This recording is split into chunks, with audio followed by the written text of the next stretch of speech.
wabarakatuh.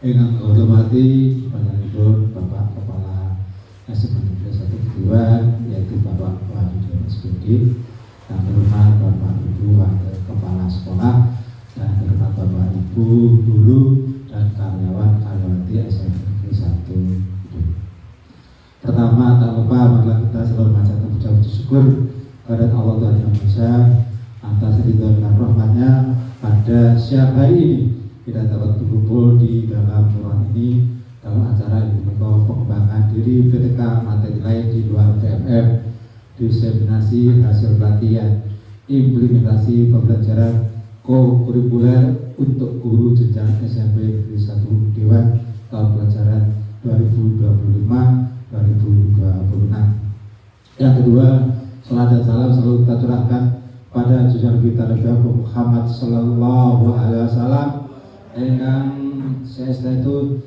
dan tunggu sahabatnya dari Allah Subhanahu Wa Taala lumantar belajaripun besok di hari kiamat. Amin ya rabbal alamin. Bapak Ibu yang terhormat, untuk waktu saya selaku pembicara akan menyampaikan acara susunan pada sehari ini. Yang pertama yaitu pembukaan, yang kedua sambutan, yang ketiga pemaparan materi, dan keempat doa atau penutup. Bapak Ibu, marilah acara ini kita buka dengan bacaan basmalah bersama-sama. Bismillahirrahmanirrahim. Acara kedua yaitu sambutan, yang pertama dari Bapak Kepala Sekolah, yang terhormat Bapak Wahyu SPD, disilakan.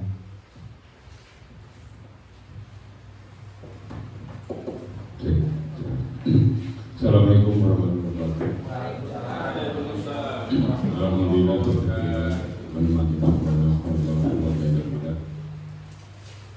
Alhamdulillah kepada puji syukur dari Allah Subhanahu wa taala yang beriman kepada kita hidayah inayah berupa kesehatan, kesempatan berikan kita keberuntungan dan mendapatkan kegiatan diseminasi kurikuler.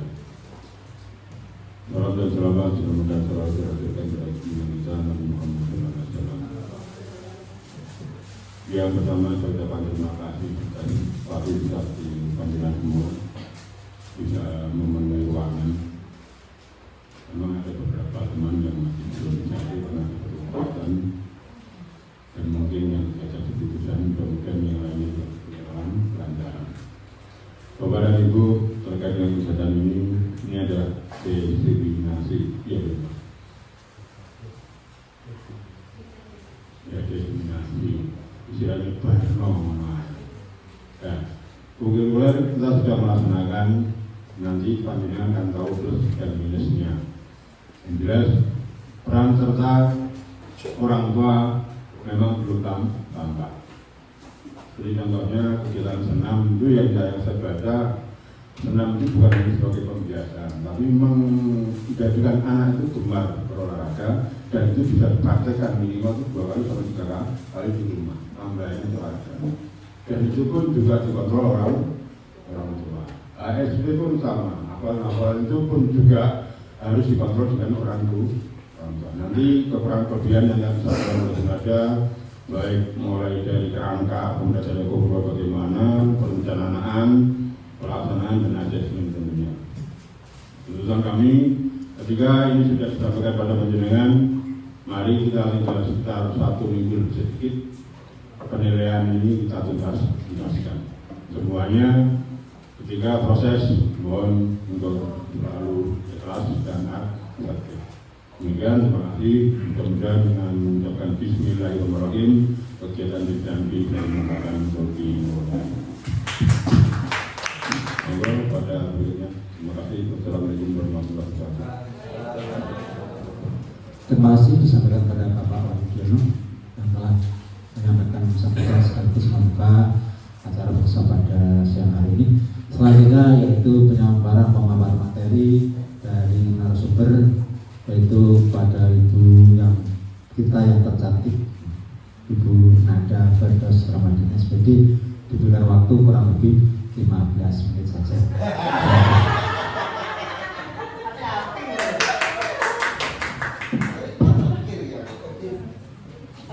Bismillahirrahmanirrahim. Assalamualaikum warahmatullahi wabarakatuh. Selamat siang Bapak Ibu semua. Terima kasih karena sudah meluangkan kewajiban Bapak Ibu supaya kegiatan saya kemarin bermanfaat. Saya mendapatkan kewajiban untuk menceritakan apa yang saya dapatkan kemarin. Di sini sifatnya hanya cerita nih Bapak Ibu. Saya tidak memberitahu, tidak menggurui, tidak apa. Di sini hanya saya cerita kemarin sahabat saya di sana dapat apa. Lumayan Bapak Ibu, 5 hari saya dapat makan enak, dapat sangu. Alhamdulillah, yang paling penting dapat ilmu. Nah, kelas yang saya ikuti judulnya adalah implementasi kokurikuler di sekolah. Sedikit cerita, ternyata banyak sekolah yang belum secara resmi menerapkan kokurikuler. Jadi hanya menambah sebuah program, kemudian itu diakui sebagai kokurikuler. Ternyata hampir semua sekolah yang hadir di pelatihan kemarin itu belum bisa dikatakan kokurikuler secara sempurna. Tapi untuk bibitnya emang sudah kokurikuler, hanya saja belum sempurna. Nah, kita bertemu lagi dengan pembelajaran mendalam ya Bapak Ibu. Nah, kokurikuler ini juga dasarnya dari pembelajaran mendalam. Karena apa? Ada 3 jenis pembelajaran di pembelajaran mendalam. Ada intra, ekstra, dan kokurikuler. Nah, posisinya kokurikuler itu di mana? Posisinya itu mendukung intra. Jadi untuk kokurikuler itu menghubungkan teori yang didapatkan anak-anak di intra dengan kehidupan nyata. Nah, selain menghubungkan, ternyata kokurikuler itu juga dapat mendukung nilai. Jadi semisal Bapak Ibu di intra tidak sempat sumatif harian, bisa diambilkan nilai dari kokurikuler dengan catatan kokurikulernya adalah disiplin lintas ilmu. Nah, itu bisa mendukung nilai intra. Oke, ini. Nah, ini konsepnya. Pembelajaran yang dilaksanakan untuk penguatan, pendalaman, atau pengayaan kegiatan intra dalam rangka pengembangan kompetensi, terutama penguatan karakter. Jadi, kokurikuler itu adalah sebagai jembatan antara teori dengan kehidupan nyata.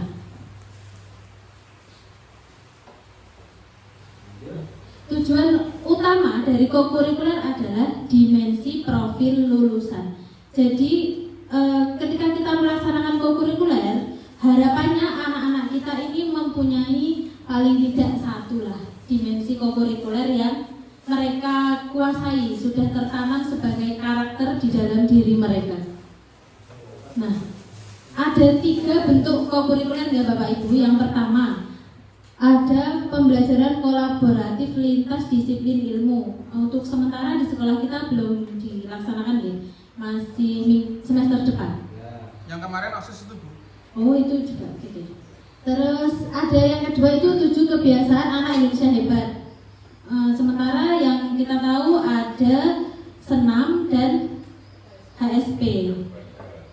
Ya, literasi juga. Selanjutnya ada cara lain. Nah, cara lain ini adalah dengan cara sekolah itu melaksanakan kokurikuler sesuai dengan karakter sekolah atau karakter masyarakatnya.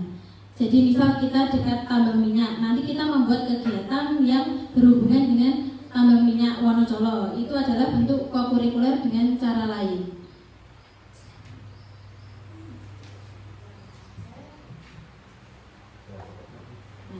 Untuk tahapan perencanaan kokurikuler, kemarin kan kita tahapannya tiba-tiba Bapak sudah men-share ya koordinatornya siapa, sudah jadi bentuknya, sudah jadi temanya. Nah, sebenarnya tahapan pertama itu pembentukan tim kerja kokurikuler. Nah, kalau timnya sudah terbentuk, nanti bersama-sama itu melakukan analisis kebutuhan.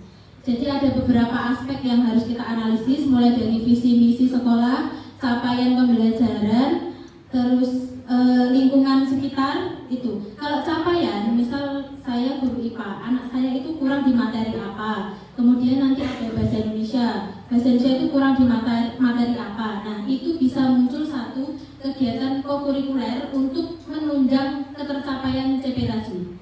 Itu pentingnya analisis. Nah, selanjutnya membuat perencanaan.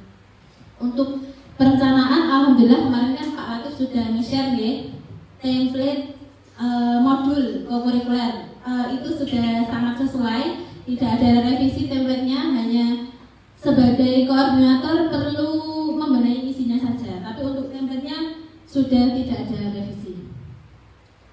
Nah, ini tadi analisis itu berdasarkan 4.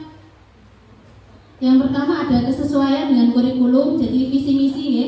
Kalau visi misi kita ada ketakwaan, karakter, berarti kokurikulernya harus bisa menunjang kita untuk mewujudkan visi misi tersebut. Terus ada minat dan bakat. Jadi kita sebagai Bapak Ibu guru harus tahu anak-anak kita ini minat dan bakatnya apa. Nanti kita harus membuat kokurikuler dengan tema yang menunjang minat bakat anak-anak. Nah, terus ada kondisi kontekstual dan karakteristik sosial. Ini tadi yang saya contohkan kalau kita dekat dengan tambang minyak. Sumber daya yang dimiliki oleh satuan pendidikan.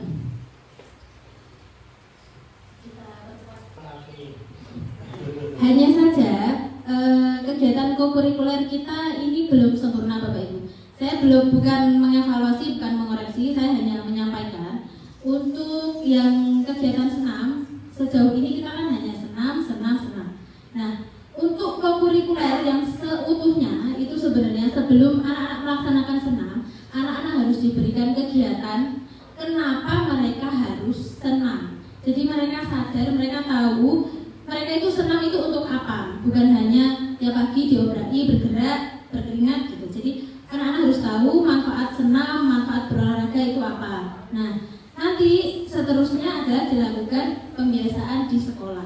Selain di sekolah, ada juga perlunya kerjasama dengan orang tua. Nah, harapannya ini kan anak-anak gemar berolahraga tidak hanya di sekolah nih, tapi selama mereka hidup mereka bisa menjaga kesehatannya dengan berolahraga, makan bergizi. Nah, itu perlu adanya penghubung. Bisa dilakukan dengan jurnal. Jurnalnya ini nanti bisa sekalian kita bisa buat jurnal, bisa memantau ketercapaian dimensi, kita juga bisa membuat nilainya dari jurnal itu. Nah, membuat jurnalnya direkomendasikan berdasarkan ini peraturan Beskap. Nah, untuk yang di buku panduan kemarin ini kan belum ada. Kalau dulu P5 itu kan ada subdimensi ya. Kalau keimanan dan ketakwaan itu beriman kemana? Ya, beriman kepada siapa? Hubungannya dengan apa? Nah, untuk kokurikuler ini peraturannya sudah keluar. Saya contohkan dimensi kesehatan karena kita paling sering senam ya. Saya contohkan dimensi kesehatan itu dimensi ke-7. Dimensi ke-7. Nah, untuk SMP sekolah dasar. Nah,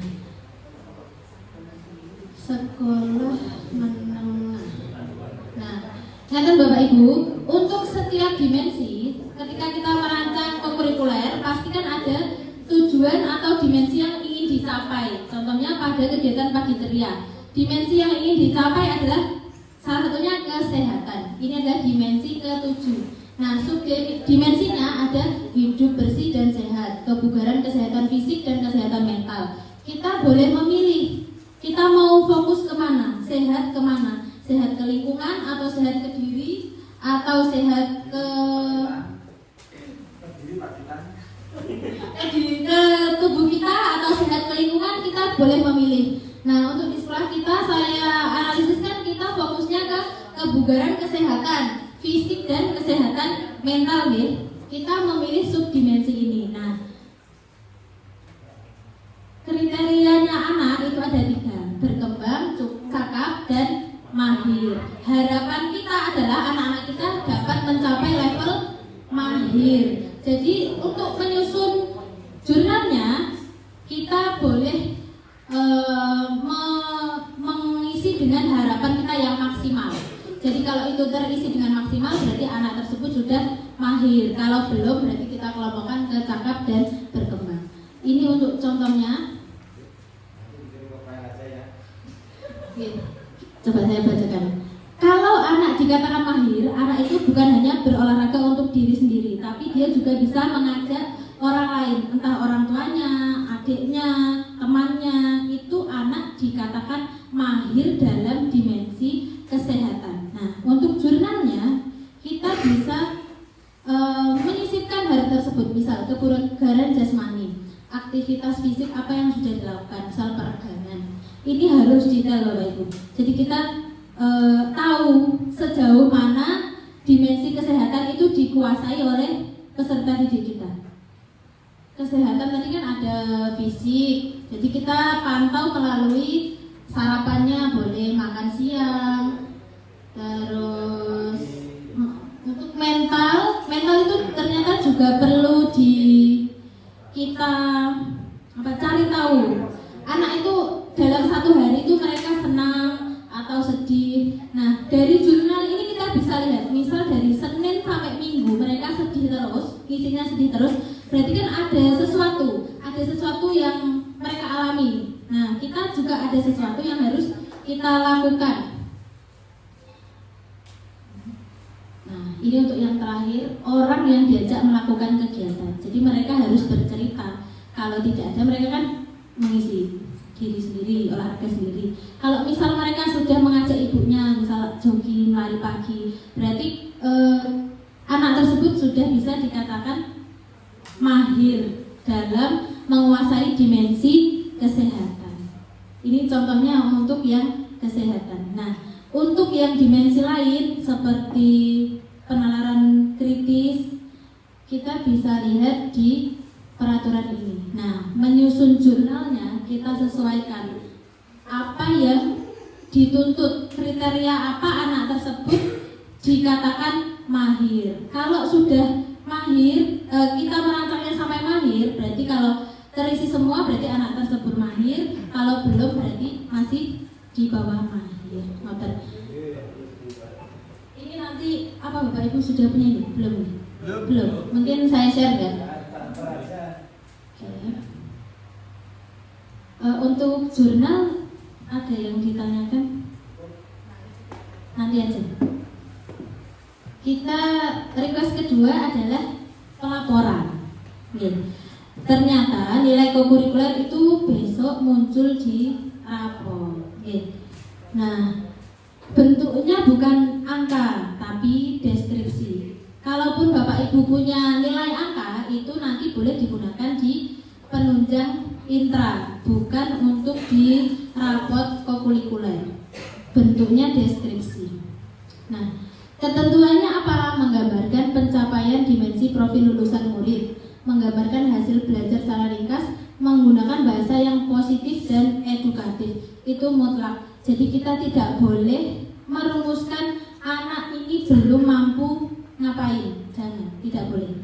Jadi kita harus menggunakan kalimat yang positif.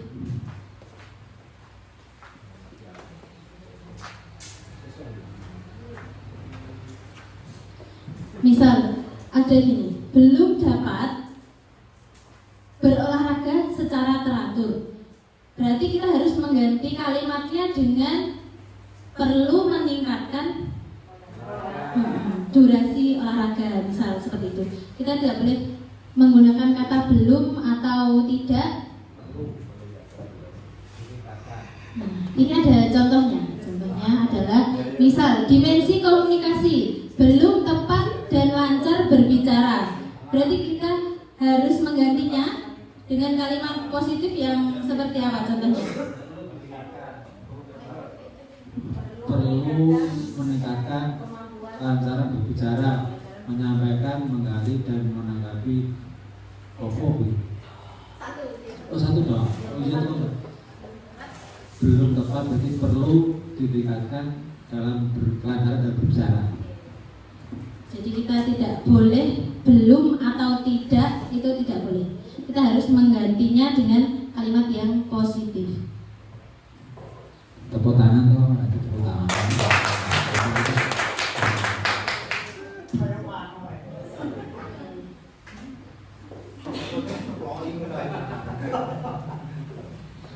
ini contohnya di deskripsi rapor. Putra mampu menyampaikan argumentasi logis secara runtut, didukung data dan bukti kuat yang relevan, dan mampu menghargai dan menanggapi argumen orang atau teman lain. Apakah ini sudah kalimat positif semua, Bapak Ibu?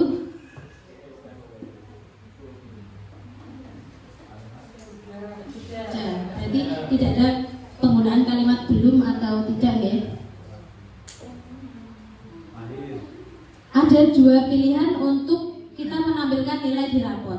Misal, kita ada banyak kokurikuler, otomatis kan dimensinya kan tidak hanya satu, ya. Boleh ditampilkan per dimensi, boleh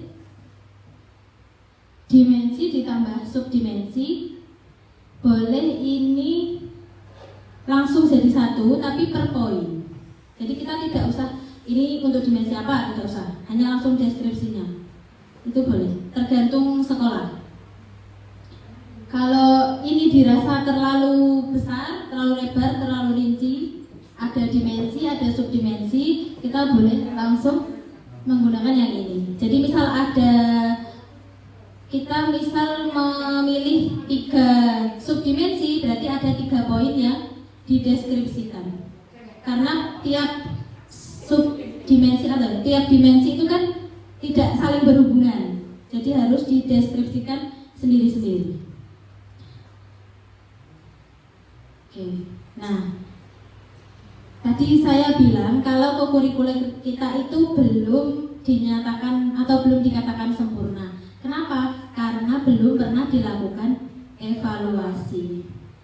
Oke. Dari awal semester kita melaksanakan, kita apakah sudah pernah melakukan evaluasi? Belum. Nah, contohnya kita melakukan ada kokurikuler hafalan surat pendek. Nah, setiap anak hafalannya ada yang sudah sampai 20, ada yang hampir habis semester itu baru 2 surat. Nah, perlunya kita evaluasi itu, kita apakan anak yang baru 2 surat itu perlu apa, perlu bimbingan atau perlu perlakuan yang berbeda. Nah, ini kan materinya evaluasi. Kata Pak Latif tadi, setiap koordinator akan memimpin evaluasi terhadap masing-masing kokurikulernya. Nanti saja.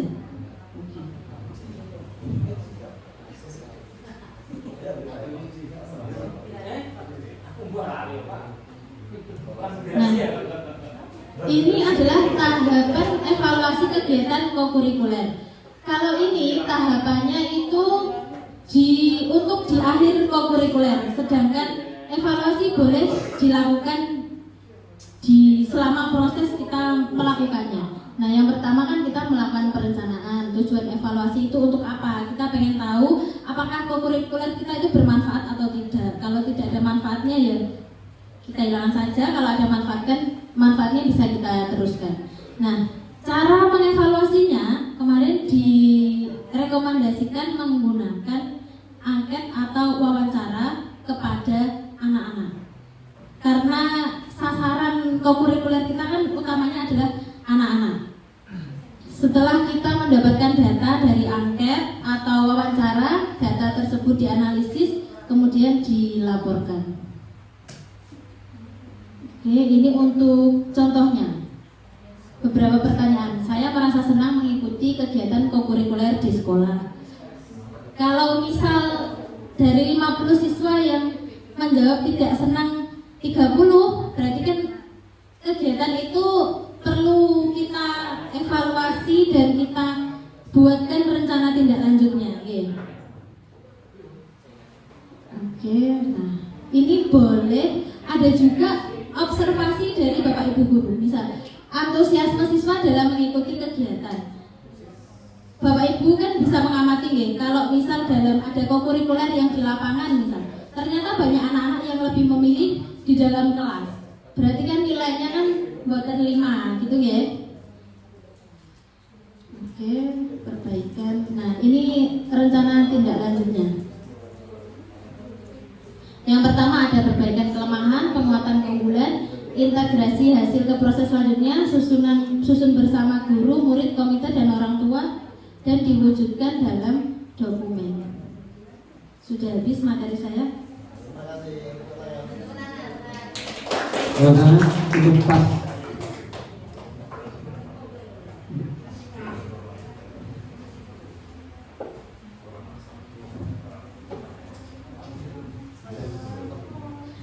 Gini Bapak Ibu, ada sedikit tambahan tentang kokurikuler di sekolah kita.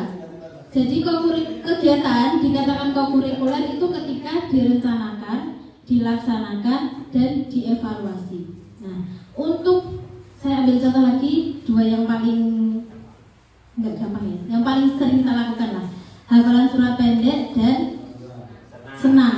Nah, yang kita lakukan setiap hari itu belum disebut kokurikuler, tapi disebut pembiasaan. Nah, supaya bisa dikatakan kokurikuler harus ada satu kegiatan yang tadi saya contohkan, misal di awal atau boleh sekarang tengah-tengah anak-anak kita menghadirkan misal komunitas senam. Nah, komunitas senam itu mengisi materi, menyadarkan anak apa fungsi dari senam. Jadi mereka itu berkesadaran untuk melakukan senam. Nah, untuk yang hafalan surat pendek juga kemarin saya ada diskusi dan inspirasi untuk jurnal hafalan surat pendek. Anak-anak tidak hanya diberi lembaran hijau untuk nyentangi mereka sampai berapa kertas, berapa surat gitu. Nah, jurnalnya itu bisa dilebarkan dan didalamkan. Misal dalam 1 bulan kita punya tema, misal surat Al-Ikhlas gitu ya. Kita dalami makna dari surat Al-Ikhlas itu apa. Nah, di jurnal tersebut nanti anak-anak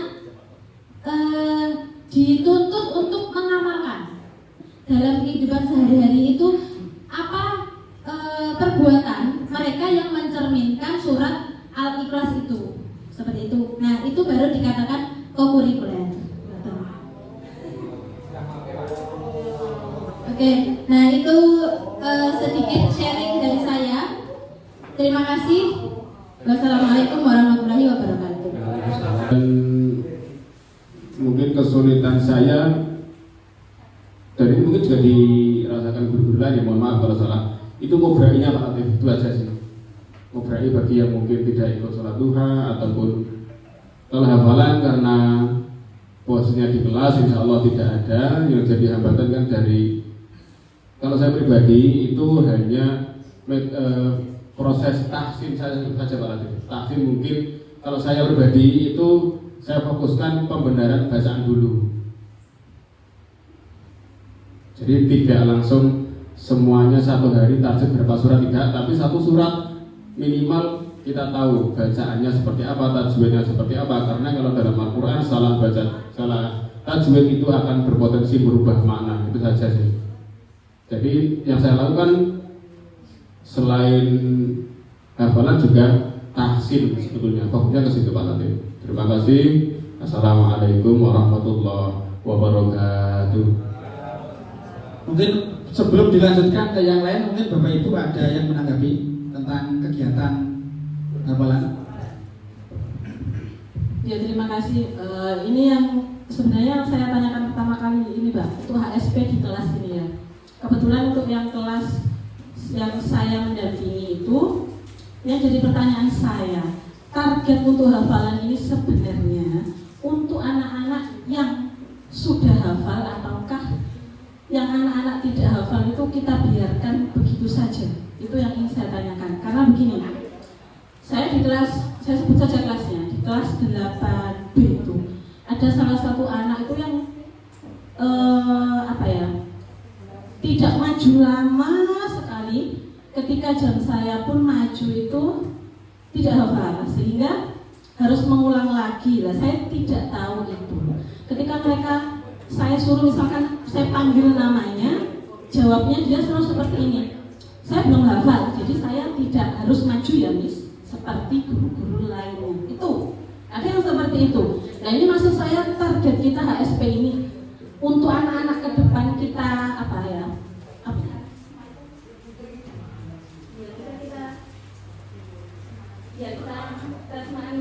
bacaannya itu hanya untuk anak-anak yang hafal saja mereka maju, ataukah yang tidak hafal itu juga harus maju? Karena yang timbul persepsi di anak-anak, saya belum hafal, jadi saya tidak ada kewajiban untuk maju ke depan guru pendampingnya. Itu kelas 7 dan 8 itu seperti itu, yang kelas yang kebetulan saya dampingi. Monggo bisa dijawab dulu. Oke, kalau target saya hafal jelas semuanya, dan pastinya kemampuan seorang anak kan beda-beda. Dan kategori hafal itu tidak hanya hafal suratnya saja, tapi juga tajwidnya benar, makhorijul hurufnya benar. Nah, maka tadi saya bilang yang saya targetkan itu adalah hafal. Kalau di surat 7 saya amati dulu dari surat Ad-Duha sampai surat An-Nas, sampai surat An-Nas. Dan menanggapi kalau ada yang tadi yang enggak kelas mana tadi Bu? LB. Ada deh, LB yang enggak hafal akhirnya tidak jadi alhamdulillah tidak maju gitu ya. Kalau saya menemui seperti itu saya tanya balik. Kalau saya tidak bisa Pak, bagaimana? Mau sampai kapan tidak bisa? Itu saja. Kalau mau selamanya tidak bisa ya monggo, gitu aja. Jadi ini loh, maksud saya seperti ini. Ada satu guru yang satu hari itu loh. Ini saya nggak tahu ya. Ini pertanyaan buat saya sendiri. Apa saya yang mendampinginya? Bagaimana? Ada satu guru tuh yang bisa nyemak anak itu sampai 3 surat panjang. 3 surat panjang, bukan surat pendek. Kalau surat pendek kan nggak masalah. 3 surat panjang. Sementara saya, anak-anak saya suruh maju ke depan tuh terkadang sisa aja 2 anak tidak bisa maju karena kehabisan jam. Jadi maksud saya tanyakan tadi itu, apakah yang maju ke depan itu hanya anak-anak yang sudah hafal suratnya, atau semua anak baik hafal atau tidak hafal itu disuruh maju ke depan? Itu yang saya ingin, mungkin bisa kita selaraskan semuanya, semua guru yang seperti itu. Nah saya di situ gitu Pak, maksud saya.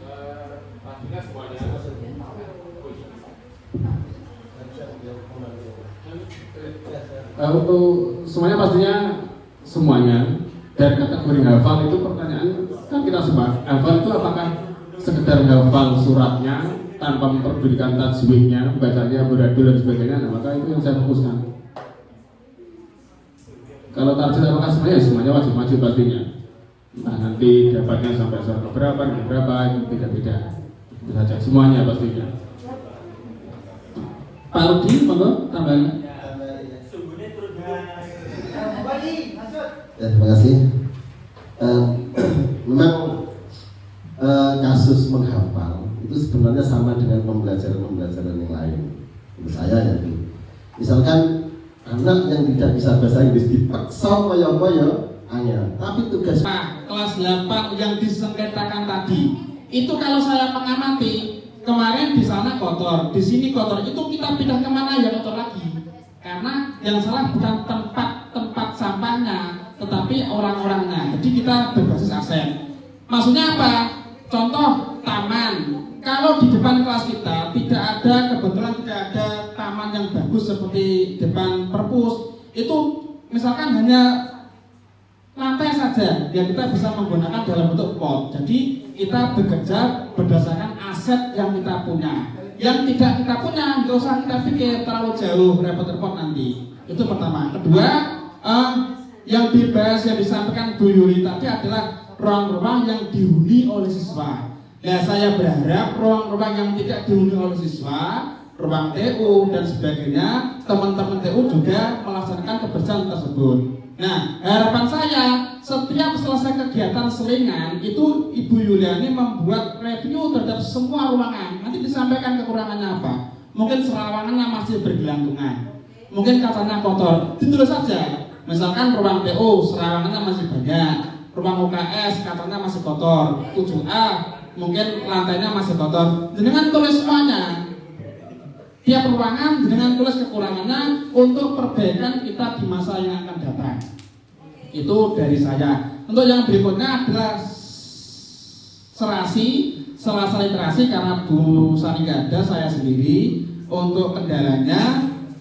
Karena ini melibatkan banyak sekali Bapak Ibu guru, saya berharap Bapak Ibu guru setiap jam literasi juga melaksanakan sebagaimana yang sudah kita laksanakan sebelum-sebelumnya, yaitu menunggu siswa di dalam membaca dan merekap hasil bacaannya dan direkam dalam jurnal yang sudah kita sediakan.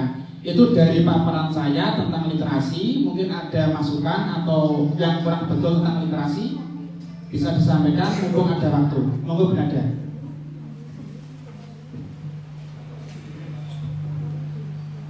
Amin. Ini juga masih berhubungan dengan kokurikuler sempurna dan tidak sempurna.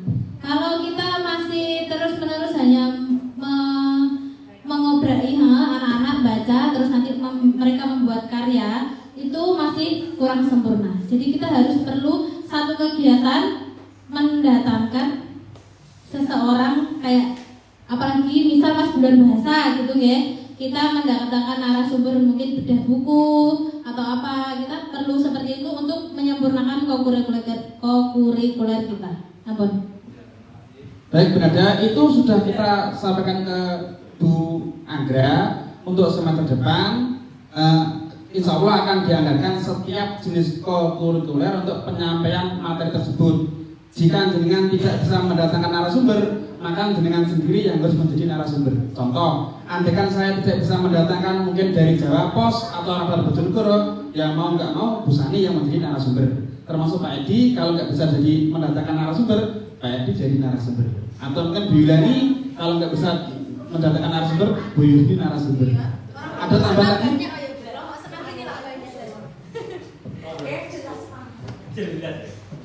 Sampun berjere. Nah, ini kita petang. Bapak dan Ibu, memang kita ini baru belajar. Jelas kalau sempurna belum tentu sempurna. Saya terkait dengan ASP yang paling saya banggakan, selama saya jadi guru belum pernah melaksanakan. Jadi 35 tahun ulang jadi guru anak teknik, kemudian baru ada istilah ini, ada ASP. Jadi menurut ukuran buat saya, ya alhamdulillah. Dan kalau ditargetkan tajwid, mengapunten ya untuk guru agama. Karena kita ini yang lainnya bukan guru agama. Aku tajwid raro, cengkok sendiri raro. Misalkan kena dengung ikhwah dan sebagainya, umat saya.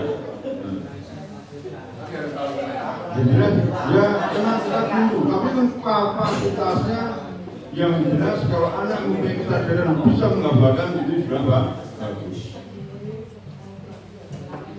Insya Allah anak itu yang sudah bisa baca, mereka pun ngaji di daerahnya, lingkungannya. Yang sudah ngaji jangan pernah berat-berat, apa? Itu intinya sana. Yang ngapunten untuk buka kemana? Maupun Pak Dinggit, kalau dari tadi tuh kacau. Mau ikhwah, mau apa, jaga dan sebagainya, apa ini enggak mau. Ya kita, karena kita ini jasa basis yang pertama kali ya kita, yang penting mereka itu berani tampil, ya itu yang alhamdulillah.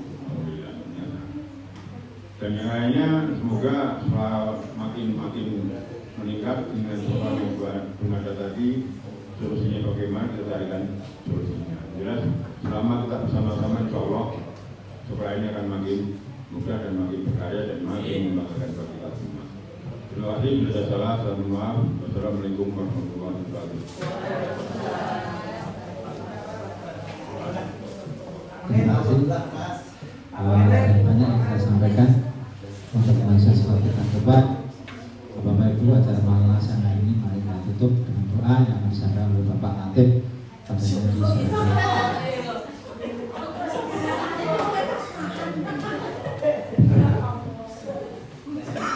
Assalamualaikum warahmatullahi wabarakatuh. A'udzubillahi minasyaitonirrajim. Bismillahirrahmanirrahim. Hamdan syakirin, hamdan na'imin, hamdan yuafi ni'amahu wa yukafi masidah. Ya Rabbana lakal hamdu kama yanbaghi li jalali wajhika wa 'azimi sultanik. Allahumma sholli ala sayyidina Muhammad salatan tumjina biha min zamil ahwal wa afat wa taqdirna biha jamil hajat wa tutahhiruna biha jamil sayyi'at wa tarfa'na biha 'indaka 'ala darajat wa tuballighuna biha salawat min jamil khairati bil hayati wa badal mamat. Allahumma ighfir lana dzunubana wa liwalidayya warhamna kama rabbana shighara. Rabbi zidni ilma warzuqni fahma. Rabbana atina fid dunya hasanah wa fil akhirati hasanah wa qina adzabannar. Subhana rabbika rabbil izzati amma yasifun wa salamun alal mursalin walhamdulillahi rabbil alamin. Al-Fatihah.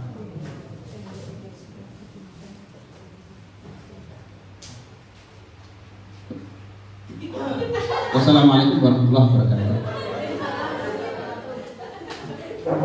Acara awal tengah akhir sudah selesai. Saya rasa bahwa acara kekurangannya mohon maaf. Bila ada yang Wassalamualaikum.